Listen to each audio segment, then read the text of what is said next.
खबर क्या है दोस्तों, मैं आपको बताता हूं। चुनाव आयोग ने फैसला किया है कि सचिन तेंदुलकर को उनका ब्रांड एम्बेसडर बनाया जाए ताकि लोगों को प्रेरित किया जा सके कि वो आकर वोट दें। जाहिर सी बात है दोस्तों, जहां तक खेल की बात है, इंडियन स्पोर्ट्स की बात है, तो सचिन तेंदुलकर से बड़ा कोई ब्रांड भारत ने नहीं देखा है। सचिन तेंदुलकर मेरे भी हीरो हैं। मैं नहीं भूला हूं, सचिन तेंदुलकर जब रिटायर हुए थे तब उन्होंने जो अपना ऐतिहासिक भाषण दिया था, मेरी आंखों में आंसू थे।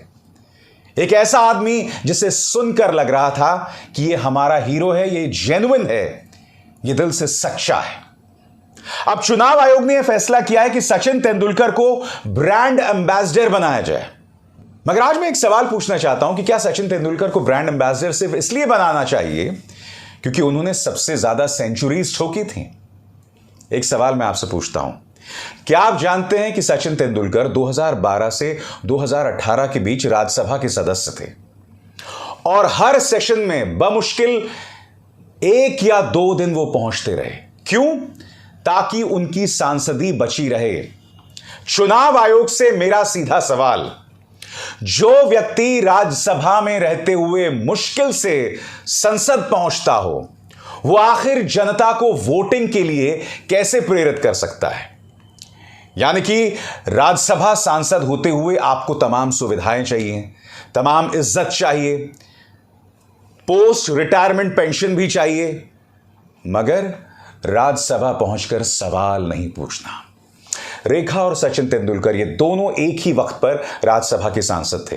ये कितना कुछ कर सकते थे दोस्तों, बतौर एक्ट्रेस, बतौर क्रिकेटर, मगर मजाल है इन्होंने शायद एक भी सवाल संसद में पूछा होगा।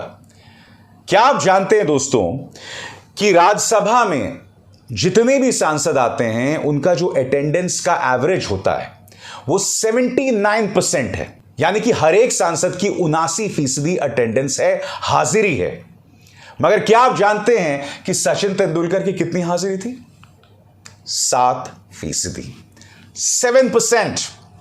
अब मैं आपको पढ़ के सुनाना चाहता हूं, जब सचिन तेंदुलकर 2018 में राज्यसभा से अलग हुए थे तब उनके बारे में आज तक ने क्या लिखा था। संसद में किसी सांसद की जिम्मेदारी का सवाल उठता है तो दोनों ने अपने कार्यकाल के दौरान सवाल पूछना, जवाब देना और कानून बनाने के काम को कोई तरजीह नहीं दी। और यहां बात सचिन तेंदुलकर और रेखा की हो रही है। क्या दोनों को जिस कारण से 6 साल पहले मनोनीत कर संसद भेजा गया वो मकसद पूरा हुआ? आगे क्या कहा गया है मैं आपको पढ़ के सुनाना चाहता हूं। सचिन तेंदुलकर और रेखा बतौर राज्यसभा सदस्य अपने कार्यकाल में संसद के आखिरी सत्र में दिखाई दे सकते हैं, बशर्ते क्रिकेट या फिल्म की कोई मजबूरी उनके सामने ना हो। ऐसा इसलिए कि अपने 6 साल के कार्यकाल के दौरान दोनों ने संसद के हुए सभी सत्रों में महज 1 या 2 दिन सदन में मौजूद रहे। यह मौजूदगी इसलिए भी रही जिससे उनकी राज्यसभा की सदस्यता लगातार बनी रहे। इसलिए राज्यसभा नहीं गए क्योंकि सवाल पूछने थे, मुद्दे उठाने थे, कानून बनाने में मदद करनी थी, माथापच्ची करनी थी, नहीं, सांसद ही बने रहे। उससे जो सुविधाएं मिल रही हैं वो लगातार बनी रहे। आगे देखिए साहब, लेकिन जहां तक संसद में किसी सांसद की जिम्मेदारी का सवाल उठता है तो दोनों ने अपने कार्यकाल के दौरान सवाल पूछना, जवाब देना और कानून बनाने के काम को कोई तरजीह नहीं दी है। क्या दोनों को जिस कारण से 6 साल पहले मनोनीत कर संसद भेजा गया था वो मकसद पूरा हुआ? जाहिर सी बात है, कोई मकसद पूरा नहीं हुआ। मगर सचिन तेंदुलकर रिटायर होने के बाद जिस तरह की मजबूरियों में जकड़े हुए दिखाई देना वो बहुत ही शर्मनाक है। याद है आपको, जब हमारे किसान आंदोलन कर रहे थे तब ग्रेटा थनबर्ग और रिहाना ने उस पर अपनी आवाज बुलंद की थी। रिहाना ने सिर्फ यह सवाल उठाया था कि वो जो किसान हैं जहां आंदोलन कर रहे हैं वहां इंटरनेट काट दिया गया है, यह मुद्दा क्यों ना उठाया जाए, सिर्फ इतना कहा था। सचिन तेंदुलकर सामने आते हैं, हमारे देश में दखल ना दो, हमारे मामले में दखल ना दो, बाहरी दखल, हाय हाय, बाहरी दखल की आलोचना हुई, तमाम बातें उन्होंने कही थी। मैं आपसे सवाल पूछता हूं, क्या किसानों के लिए सचिन के मन में कोई हमदर्दी नहीं है? चलिए किसान भूल जाइए, क्योंकि किसानी और आपका दूर दूर तक कोई नाता नहीं है। आप राज्यसभा में बमुश्किल एक या दो दिन हर सत्र में जाते थे, कोई बात नहीं। आपने किसानों के पक्ष में अपनी आवाज नहीं उठाई, कोई बात नहीं। ये याद है आपको? दिल्ली पुलिस ने हमारी महिला पहलवानों को घसीट घसीट के मारा, जलील किया। 1983 में जो वर्ल्ड कप विजेता टीम थी, कपिल देव, सुनील गावस्कर, इन तमाम लोगों ने आवाज उठाई थी हमारे महिला पहलवानों के पक्ष में। नीरज चोपड़ा, अभिनव बिंद्रा, ये वो लोग हैं जिन्हें ओलंपिक में गोल्ड मेडल मिला था। इन सब ने हमारे महिला पहलवानों के लिए आवाज उठाई थी। सचिन तेंदुलकर से हम सब गुजारिश करते रहे, अपील करते रहे, मगर साहब मजाल है सचिन का मुंह भी खुले। सचिन ने कुछ नहीं कहा दोस्तों। इसलिए मैं कह रहा हूं ना, रिटायरमेंट के बाद न जाने किन मजबूरियों में जकड़ गए हैं सचिन तेंदुलकर।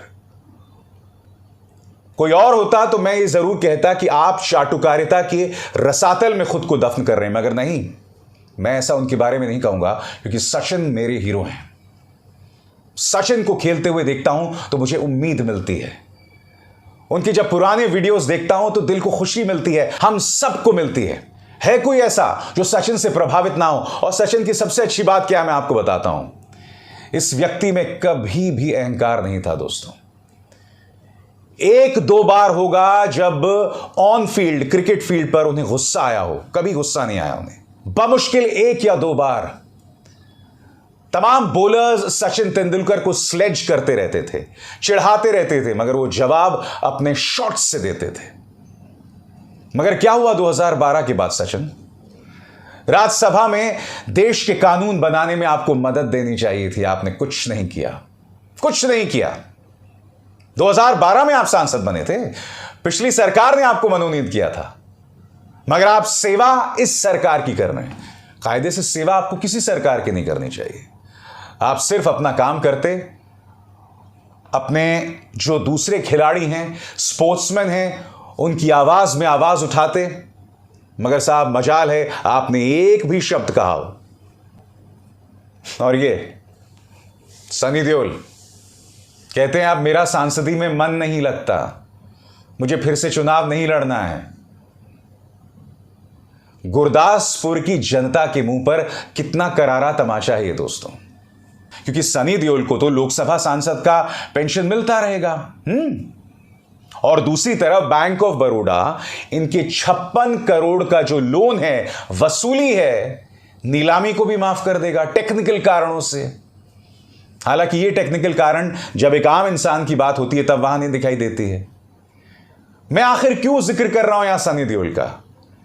मैं कभी कभी सोचता हूं, ये जो क्रिकेटर्स हैं, ये जो एक्टर्स हैं, जब इन्हें भेजा जाता है राज्यसभा या लोकसभा जाते हैं ये लोग, क्या इनका पहुंचना सार्थक है?